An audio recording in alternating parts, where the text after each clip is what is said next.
Hello मेरे प्यारे साथी, स्वागत है आपके परिवार मैथ्स पे इशरफ खान में। आज हम लोग प्रश्नावली 8वां अध्याय हम लोग देखेंगे। प्रश्नों में नहीं बोलेंगे, हम लोग बोलेंगे जो पाठ का नाम है कक्षा 10 की गणित का। क्या बोलेंगे? जो कक्षा 10 की आपकी गणित का है, क्लास मैथ क्लास 10 चैप्टर का जो नाम है उसका नाम है चैप्टर आपका 8वां है, जिसका नाम है त्रिकोणमिति। क्या नाम है? त्रिकोणमिति बोलते हैं।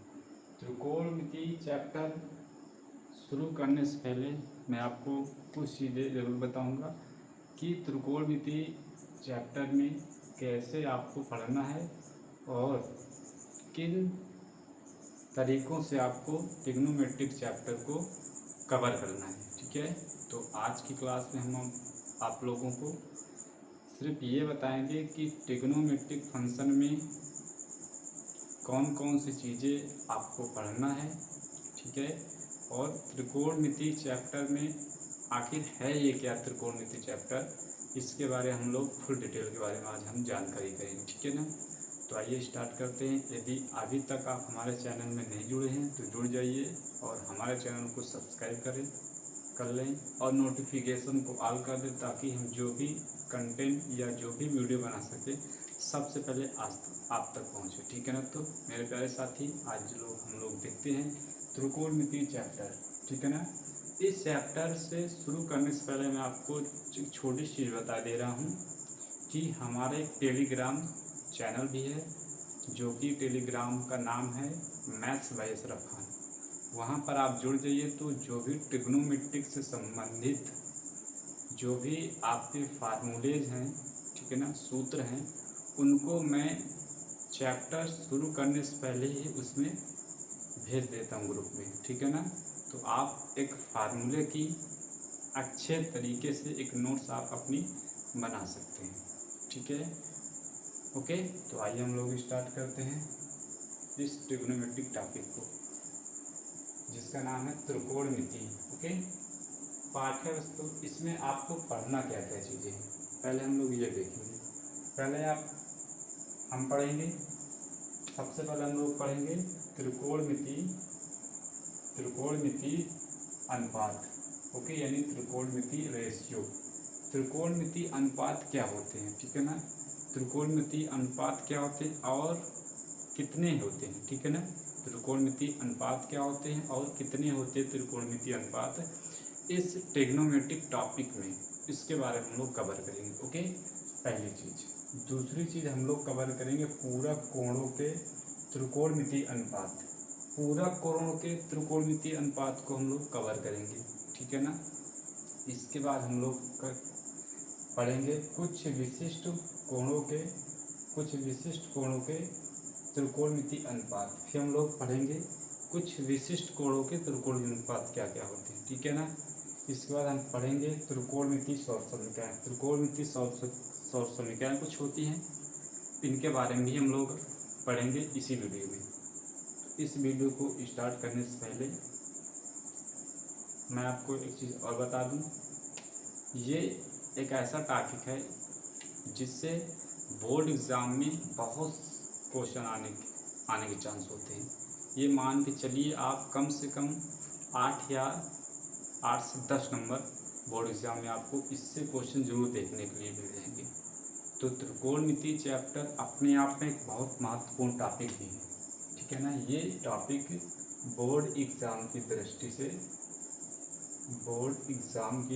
से वेरी इंपॉर्टेंट टॉपिक है। ओके, क्या बोलेंगे? बोर्ड एग्ज़ाम की दृष्टि से आपका वेरी इंपॉर्टेंट टॉपिक है आपका। ओके, ये बोर्ड एग्ज़ाम की दृष्टि से आपका बहुत ही इम्पॉर्टेंट टॉपिक है, बहुत महत्वपूर्ण टॉपिक है। इसके बाद हम आपको हाइट एंड डिस्टेंस पढ़ाएंगे। ठीक है ना, वो भी बहुत इम्पॉर्टेंट टॉपिक है। ठीक है ना, तो कुछ चैप्टर ऐसे कक्षा 10 की गणित में NCERT बुक में हैं जो हर साल बोर्ड एग्ज़ाम में इसके सवाल हमेशा, और ऐसा नहीं कि सवाल आते ही हों, वही सवाल बार बार रिपीट भी होते हैं। ठीक है ना, तो इस चैप्टर को आप बहुत अच्छे तरीके से और बहुत एकाग्र मन होकर पढ़ें, ठीक है ना, और पूरी वीडियो देखेंगे तभी आपको ये प्रश्नावली 8.1 को हल करने में आपको दिक्कत नहीं होगी, नहीं तो आपको बहुत सारी दिक्कत भी हो सकती है, ठीक है ना। तो आइए हम लोग स्टार्ट करते हैं।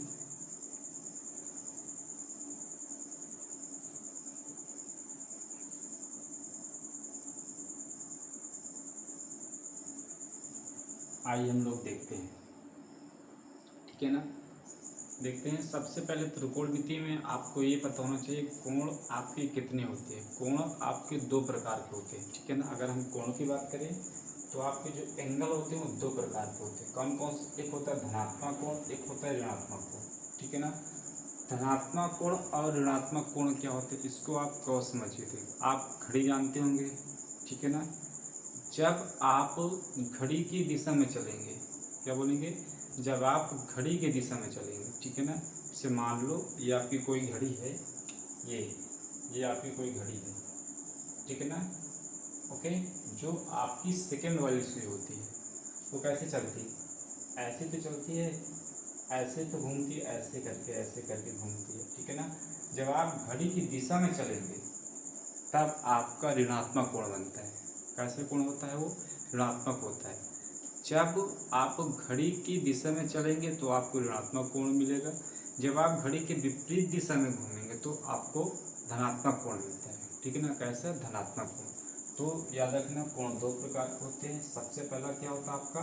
धनात्मक कोण, दूसरा ऋणात्मक कोण होता है, ठीक है ना। धनात्मक कोण क्या होता है? यदि आप घड़ी की विपरीत दिशा में चलेंगे, ठीक है ना।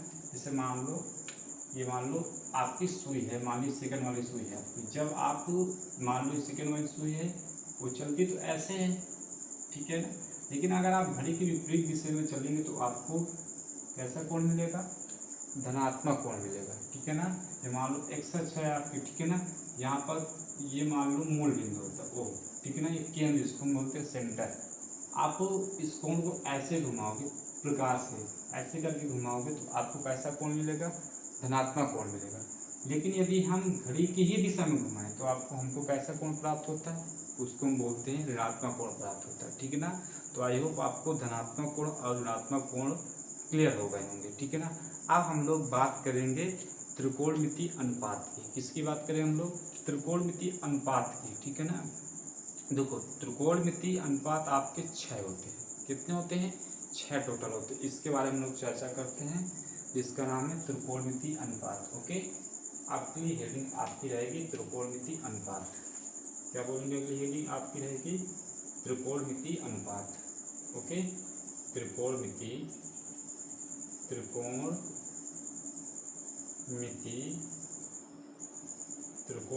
अनुपात।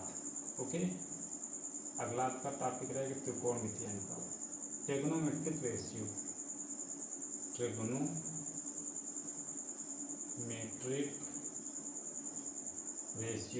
Okay, trigonometric ratio. देखो, त्रिकोणमिति अनुपात क्या होते हैं, ठीक है ना। इसको बहुत अच्छे समझने चलेंगे हम लोग। त्रिकोणमिति अनुपात यानी त्रिकोणमिति रेशियो आपके, अभी मैंने बताया टोटल 6 होते हैं। कितने होते हैं? 6 होते हैं, ठीक है ना। त्रिकोणमिति रेशियो कितने होते हैं? आपको 6। मैं आपको, बेशक आपको मेरी वीडियो थोड़ी बोरिंग टाइप में लग रही होगी, लेकिन मैं एक एक चीज़ को आपको क्लियर करके बताते चलूँगा, ठीक है ना। आपको कोई चीज़, जब आप इस पूरी वीडियो को देखेंगे ना, ठीक है ना, तब आपको ये ज़रूर महसूस होगा, हाँ सर ने हमें एक भी चीज़ कोई नहीं ऐसे बकाया नहीं, कोई चीज़ इसको हमको छुड़वा चुके हैं। मैं आपको कोई चीज़ छुड़वाने वाला नहीं हूँ, एक एक चीज़ बताऊँगा, ठीक है ना। इधर समझने की कोशिश करेंगे ध्यान से। त्रिकोणमिति अनुपात, त्रिकोणमिति रेशियो। आपके त्रिकोणमिति अनुपात जो होते हैं वो आपके 6 होते हैं, ठीक है ना। कितने होते हैं? 6 होते हैं। पहला क्या होता है? पहला होता है साइन थीटा। क्या बोलेंगे? Sine theta. जो दूसरा आपका होता है वो होता है कॉस थीटा। क्या होता है? Cos theta. पहला क्या होता है? साइन थीटा, दूसरा कॉस थीटा होता है, तीसरा आपका होता है टैन थीटा। तीसरा क्या होता है बोलेंगे? टैन थीटा होता है। ओके, इसके बाद आपका जो चौथा नंबर होता है वो आपका होता है कॉसेक थीटा। क्या होता है? कॉसेक थीटा होता है। ओके, इसके बाद पांचवा जो आपका होता है होता है सेक थीटा। क्या होता है? Sec theta. इसका छठा जो आपका होता है वो होता है कॉट थीटा। ओके, ये आपके 6 टोटल त्रिकोणमितीय रेशियो होता है। पहला का कौन सा होता है? बोलेंगे साइन थीटा, दूसरा कॉस थीटा, तीसरा टैन थीटा, चौथा आपका कॉसेक थीटा होता है, और पांचवा सेक थीटा, और छठा आपका कॉट थीटा होता है। ठीक है ना, इनके बारे में हम लोग चर्चा करते हैं। देखो sine theta, cos, tan, cosec, sec, cot कोई घटे नहीं है, तो इसके बारे में लोग चर्चा करते हैं। इसको आप एक बार अगर लिखना चाहते हो या इसके साथ में चाहते हो तो ले लीजिए, तो मैं साइड हो लेता हूँ।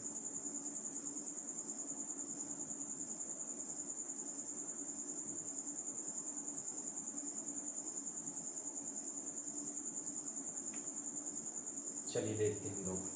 ठीक है ना, ये आपके 6 टोटल रेशियो होते हैं त्रिकोणमिति। वो कैसे होती है इसको समझने की कोशिश करेंगे। इससे मान लो इसको हम लोग रेज कर देते हैं। अब इसका कोई काम नहीं है अभी। अब हम लोग जैसे मान लो मैंने आपको कोई ये त्रिभुज समकोण त्रिभुज दिया। ओके, ये हमने आपको कोई समकोण त्रिभुज दे दिया। ओके, ये आपको हमने कोई समकोण त्रिभुज दिया। ओके, इधर देखेंगे, मान लो ये आपकी भुजा ए है और ये आपकी बी है और ये सी होती है भुजा। ठीक है ना, ये आपकी ए, बी और सी, और ये परपेंडिकुलर, ये 90 अंश होगी। ओके, लंबवत है तो 90 अंश होगी। ठीक है ना, अब एक बात यहाँ पर गौर करने वाली ये होती है, और ये जो सबसे बड़ी भुजा उसको हम क्या बोलते हैं? कर्ण बोलते हैं। कर्ण हमेशा सबसे बड़ी भुजा होती है। ये क्या होती है? कर्ण हमेशा सबसे बड़ी भुजा होती है, तो इसको हम क्या बोलेंगे? कर्ण बोलेंगे। ठीक है ना, इसके बाद इस भुजा को हम लोग आधार बोलते हैं। क्या बोलते हैं हम लोग? आधार बोलते हैं। ओके, इसके बाद हम लोग इस भुजा को लंब बोलते हैं। क्या बोलते हैं हम लोग? इस भुजा को लंब बोलते हैं। ठीक है ना, सबसे कर्ण सबसे बड़ी भुजा होती है, इसको हम लोग बोलेंगे कर्ण। इसके बाद ये आपकी आधार होती है, और ये जो परपेंडिकुलर लंबवत होती है, इसको हम क्या बोलते हैं? लंब बोलते हैं। ठीक है ना, अब इनके कुछ फार्मूले भी होते हैं जो कि आपको याद करने होंगे। ठीक है ना, वो याद भी नहीं करना, आपको मैं एक तरीका बता दूंगा, आपको सारे उसमें से क्लियर हो जाएंगे। ठीक है ना, तो देखेंगे यहीं पर हम लोग लिखते हैं उसको। वो क्या होता है? एक चीज़ होती है जिसको हम बोलते हैं लाल बट्टे कक्का। वो बहुत इंटरेस्टिंग चीज़ है जिसको हम बोलते हैं लाल बट्टे कक्का। लाल बट्टे कक्का से आप याद कर सकते हैं। ठीक है ना, लाल बट्टे कक्का क्या होता है इसको समझने की कोशिश करेंगे। ये जो होता है पहला रेशियो, ये यानी अर्थात ये आपका साइन, ये किसका होता है? साइन का रेशियो। साइन का याद रखेंगे, साइन का सिंबल होता है। साइन बताएं कैसे क्या है? ये साइन होता है। ठीक है ना, अभी हम आपको सारी चीज़ क्लियर करवाएंगे। साइन होता है, इतना भी समझना बस। और ये जो होता है वो आपका कास का होता है। क्या बोलेंगे? कास। इसके बाद ये जो आपका बचता है ये होता है आपका टैन का। क्या होता है? टैन का होता है। ठीक है ना, एल से लंब होता है, के से कर्ण होता है, और ए से क्या होता है? आधार होता है। ठीक है ना, तो देखते हैं साइन थीटा बराबर निकालना है। ठीक है ना, कौन? साइन थीटा बराबर निकालना। साइन थीटा क्या होता है? लंब बटे कर्ण। लंब बटे कर्ण, यहाँ पर देखेंगे एल है, एल मतलब लंब, के मतलब कर्ण, लंब बटे कर्ण। साइन थीटा बराबर लंब बटे कर्ण। साइन थीटा बराबर क्या हो जाएगा? लंब बटे कर्ण हो जाएगा। साइन थीटा बराबर क्या हो जाएगा? लंब बटे कर्ण हो जाएगा। इसके बाद हम लोग और देखेंगे कॉस थीटा बराबर क्या होगा? Cos theta. कॉस ये होता है आधार बटे कर्ण, आधार बटे कर्ण। कॉस थीटा बराबर क्या हो जाएगा? तो बोलेंगे आधार, कॉस थीटा बराबर आधार बटे कर्ण हो जाएगा। कॉस थीटा बराबर आधार बटे कर्ण हो जाएगा। इसके बाद टैन थीटा देखें, टैन थीटा लंब बटे आधार, लंब बटे आधार। टैन थीटा बराबर क्या होगा? लंब बटे आधार होता है। टैन थीटा बराबर क्या होता है? लंब बटे आधार होती है। ठीक है ना, टैन थीटा बराबर लंब बटे आधार होता है। ओके, ये चीज़ क्लियर हो गई आपको। अब हम लोग एक चीज़ यहाँ पर ये देखेंगे कि कॉसेक थीटा, सेक और कॉट की वैल्यू कैसे निकालें। बहुत ही आसान है इनको निकालना है। हमेशा याद रखेंगे, इसी वजह से मैंने इनके सामने लिख दिया था। हमेशा याद रखना कि साइन थीटा का उल्टा क्या होता है? कॉसेक थीटा होता है। क्या होता है? साइन थीटा का उल्टा होता है कॉसेक थीटा। ठीक है ना, साइन थीटा का उल्टा कॉसेक थीटा होता है, और कॉसेक थीटा का उल्टा होता है साइन थीटा। क्या बोलेंगे? साइन थीटा का उल्टा कॉसेक थीटा और कॉसेक थीटा का उल्टा साइन थीटा होता है। ओके, इसी तरह बोलेंगे कि कॉस थीटा का उल्टा सेक थीटा और सेक थीटा का उल्टा कॉस थीटा होगा। ओके, कॉस थीटा का उल्टा सेक थीटा और सेक थीटा का उल्टा कॉस थीटा होगा। इसी तरह टैन थीटा का उल्टा होता है कॉट थीटा और कॉट थीटा का उल्टा टैन थीटा होता है। तो जब उल्टे होते थे इन रेशियो को आपको उल्टे कर देना, पलट लेने हैं बस, और कुछ नहीं करना। ठीक है, देखते हैं हम लोग। अब साइन थीटा बराबर जब लंब बटे कर्ण होता है तो कॉसेक थीटा बराबर कर्ण बटे लंब हो जाए, उल्टे ही तो करना है। क्या हो जाएगा? कर्ण बटे लंब हो जाएगा। कर्ण ऊपर हो जाएगा, लंब नीचे हो जाएगा। कॉसेक थीटा बराबर क्या हो जाएगा? कर्ण बटे लंब हो जाएगा। ओके, इसी तरह देखेंगे कॉस थीटा बराबर आधार बटे कर्ण, कॉस थीटा बराबर आधार बटे कर्ण, तो सेक थीटा बराबर कर्ण बटे आधार हो जाएगा। क्या हो जाएगा? कर्ण बटे आधार हो जाएगा। ओके, क्या हो जाएगा? कर्ण बटे आधार हो जाएगा। कॉस थीटा बराबर कॉस का उल्टा क्या होता है? सेक होता है, और कॉस थीटा बराबर जब आधार बटे कर्ण होगा तो सेक थीटा बराबर कर्ण बटे आधार हो जाएगा। उल्टा कर देंगे हम लोग। ठीक है, इस पर टैन थीटा बराबर लंब बटे आधार होता है। टैन थीटा बराबर लंब बटे आधार होता है, तो कॉट थीटा बराबर आधार बटे लंब हो जाएगा। क्या हो जाएगा? आधार बटे लंब हो जाएगा। क्या हो जाएगा? आधार बटे लंब हो जाएगा। ठीक है ना, तो ये त्रिकोणमितीय रेशियो आपके होते। एक बार हम फिर से रिवीजन करेंगे। साइन थीटा का उल्टा क्या होता है? कॉसेक थीटा होता है। बस इतना ही दिमाग में फिट कर लें। साइन थीटा का उल्टा कॉसेक थीटा होता है, साइन थीटा का उल्टा कॉसेक थीटा होता है, और कॉसेक थीटा का उल्टा साइन थीटा होता है। इसी तरह कॉस थीटा का उल्टा सेक थीटा और सेक थीटा का उल्टा कॉस थीटा होगा। ओके, इस तरह टैन थीटा का उल्टा कॉट थीटा और कॉट थीटा का उल्टा टैन थीटा होता है। ठीक है, अब देखेंगे साइन थीटा बराबर लंब बटे कर्ण, तो कॉसेक थीटा बराबर इसका जस्ट उल्टा करेंगे, कर्ण बटे लंब हो जाएगा। ठीक है ना, कर्ण बटे लंब हो जाएगा। फिर कॉस थीटा बराबर आधार बटे कर्ण, कॉस थीटा बराबर आधार बटे कर्ण, तो सेक थीटा बराबर कर्ण बटे आधार हो जाएगा, उल्टा हो जाएगा। टैन थीटा बराबर लंब बटे आधार, टैन थीटा बराबर लंब बटे आधार, और कॉट थीटा बराबर आधार बटे लंब हो जाएगा। ठीक है ना, तो ये आपके थे त्रिकोणमितीय रेशियो। ठीक है ना, अभी हमने जस्ट आपको त्रिकोणमितीय रेशियो के बारे में बताया कि त्रिकोणमितीय रेशियो आपके टोटल 6 होते हैं। ठीक है ना, कौन कौन? साइन, कॉस, टैन, और साइन का उल्टा कॉसेक होता है, और टैन का उल्टा काट होता है, और कॉस का उल्टा सेक होता है। ठीक है ना, हम लोगों ने इसकी चर्चाएं बहुत अच्छे से कर ली है। ठीक है ना, अब आपको अगर स्क्रीनशॉट लें तो स्क्रीनशॉट जल्दी से ले लीजिए, फिर हम आपको बताते हैं कुछ और।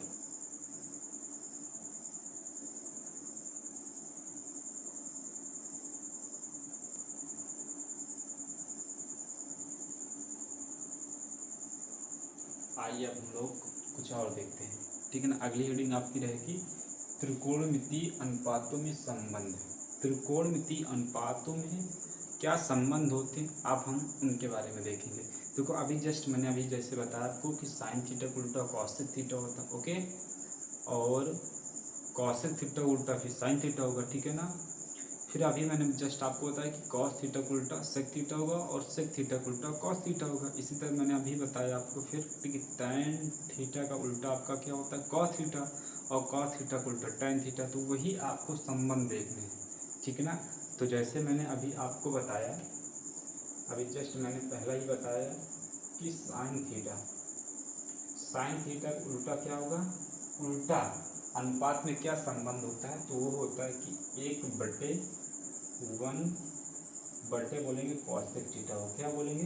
1/में कॉसेक थीटा हो। क्या बोलेंगे? 1/में कॉसेक थीटा बोलेंगे। ओके, इसी तरह अथवा क्या बोलेंगे? अथवा आपसे कोई पूछ ले कि कॉसेक थीटा बराबर क्या होगा। ओके, देखो साइन थीटा बराबर 1/कॉसेक थीटा, अथवा कॉसेक थीटा बराबर क्या हो जाएगा? बोलेंगे 1/साइन थीटा हो जाएगा, 1/साइन थीटा, या बोलेंगे 1/साइन थीटा हो जाएगा। ओके, क्लियर बात। अगला देखेंगे दूसरा नंबर अगर आपसे कोई कहे कि कॉस थीटा बराबर क्या होगा, तो आप बोलोगे 1/सेक थीटा। ओके, 1/सेक थीटा होगा। क्या होगा? 1/सेक थीटा। ओके, 1/sec थीटा बोलेंगे, अथवा sec थीटा बराबर क्या होगा, sec थीटा बराबर हो जाएगा 1/cos थीटा हो जाएगा, क्या हो जाएगा 1/cos थीटा, 1/cos थीटा हो जाएगा, 1/cos थीटा हो जाएगा। ओके, इसके बाद तीसरा अभी मैंने बताया कि tan थीटा बराबर क्या होगा, जब tan थीटा बराबर हो जाएगा 1/cot थीटा। ओके, तो cot थीटा बराबर अथवा क्या बोलेंगे, अथवा cot थीटा बराबर अथवा cot थीटा बराबर हो जाएगा, अथवा cot थीटा बराबर हो जाएगा 1/tan थीटा। ओके, ये आपके संबंध होते हैं। ओके, त्रिकोणमितीय अनुपातों में ये आपके संबंध होते हैं, ठीक है ना। इनको भी आप बिल्कुल याद ही कर लेंगे कि साइन थीटा बराबर क्या होगा, साइन थीटा बराबर होता है 1/cos थीटा होगा, 1/cos थीटा, अथवा बोलेंगे cos थीटा बराबर क्या होगा, बोलेंगे 1/sin थीटा हो जाएगा। इसी तरह cos थीटा बराबर क्या होगा 1/sec थीटा, अथवा sec थीटा बराबर 1/cos थीटा हो जाएगा। ओके, सेम फिर देखेंगे tan थीटा बराबर 1/cot थीटा, तो cot थीटा बराबर 1/tan थीटा हो जाएगा, ठीक है ना। ये आपको याद कर लेना, ऐसे याद कर लीजिए चाहे आप कि sin थीटा का उल्टा क्या होगा, cos थीटा होगा। ओके, sin थीटा का उल्टा क्या बोलेंगे, cos थीटा हो जाएगा, और cos थीटा का उल्टा हो जाएगा sec थीटा, और sec थीटा का उल्टा हो जाएगा cos थीटा। इसके बाद tan थीटा का उल्टा हो जाएगा cot थीटा, तो cot थीटा का उल्टा क्या हो जाएगा tan थीटा। ये आपके संबंध होते हैं। एक और संबंध होता है, उसको भी गौर करेंगे। एक संबंध आपका चौथा और होता है कि tan थीटा बराबर वो होता है sin थीटा और बटे cos थीटा होता है। क्या होता है, sin थीटा बटे cos थीटा होता है। क्या होता है, tan थीटा बराबर क्या होता है, sin थीटा बटे cos थीटा। tan थीटा बराबर क्या बोलेंगे, sin थीटा पान में cos थीटा, tan थीटा बराबर। ओके, तो जब आपको पता है कि tan थीटा बराबर sin बटे cos हो जाएगा, क्या हो जाएगा, sin थीटा बटे cos थीटा, तो आपको ये भी तो पता है कि tan थीटा का उल्टा भी तो होता है, tan थीटा का क्या होता है, cot थीटा होता है कि नहीं उल्टा, तो इसको हम लोग उल्टा कर लेंगे। कैसे, अगर आपसे कोई पूछ लेगा कि cot थीटा बराबर बताइए, cot थीटा बराबर क्या होता है, cot थीटा बराबर, तो cot थीटा बराबर इसका उल्टा कर लेंगे हम लोग, यानी cos थीटा और बटे sin थीटा। ये होते हैं आपके